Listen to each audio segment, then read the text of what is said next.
তো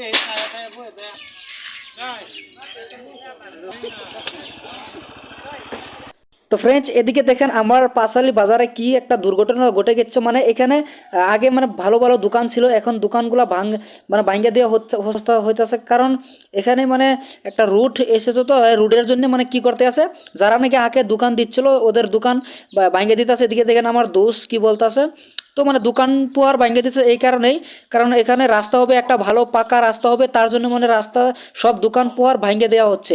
এখানে অনেক মানুষে বলতেছে যে এটা উচ্ছেদ করা হচ্ছে। আসলে ফ্রেঞ্চ উচ্ছেদ করা হয় নাই, এখন এখানে উচ্ছেদ করা হয় নাই, এখানে কেবল মানে আগের জায়গা থেকে চেঞ্জ করা হয়েছে। তো ওরা দেখেন এদিকে মানে দোকানগুলো সব সরিয়ে ফেলতেছে, ওদিকে মানে নতুন করে দোকান পোয়ার দিবে, মানে এই জন্য মানে রাস্তাটা সব তারা গড়সোর মানে দোকান যা আছে সব ভাঙ্গা দিতেছে।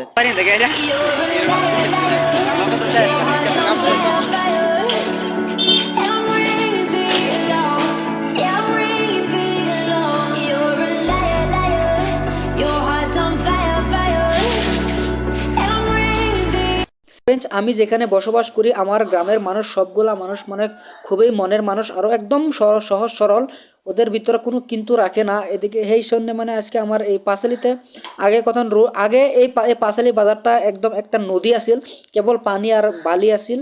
এদিকে দেখেন আমি ওদেরকে কিছু কথা বলতাছি, তো আপনারা ফুল ভিডিওটা দেখতে থাকেন। আগে এখানে মানে নদী আছিল, একটা নদীর বালু চর ছিল। তো আজকে দেখেন এদিকে মানে বহুত নতুন নতুন দোকান মানুষে খুলতেছে, তো তার জন্য আজকে আবারই একটা নতুন রাস্তা হইতাছে। তো এদিকে দেখেন আমার 3 ফ্রেন্ড মানে ওরা মানে দাঁড়ায় দাঁড়ায় কথা বলতেছে। এদিকে দেখেন আশিদুল মিউজিক কোম্পানির মানে মিউজিক ম্যান মানে লিরিক্স দেয়, ও ক্যামেরা করছে, মানে ব্লগ বানাচ্ছে। এদিকে দেখেন একটা স্টুডেন্ট ইরফান আলী, ওর জন্য অল্প দোয়া করবেন, ও এসএসসি পরীক্ষা দিবে, রেজাল্টটা যেন ভালো হয়। তো এদিকে দেখেন আগে মানে বাজারগুলা 3 মানুষের কি আনতেছে, মানে একটা খুঁড়া এখান থেকে আরেক জায়গাতে নিতে।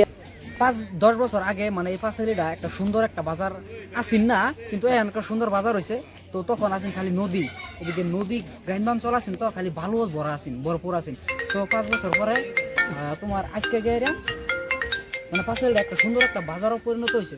সো এই বাজারটার মধ্যে বহুত জায়গা থেকে মানুষ আসা যাওয়া করা, আর এদিকে পাক্কা রাস্তা হয়েছে।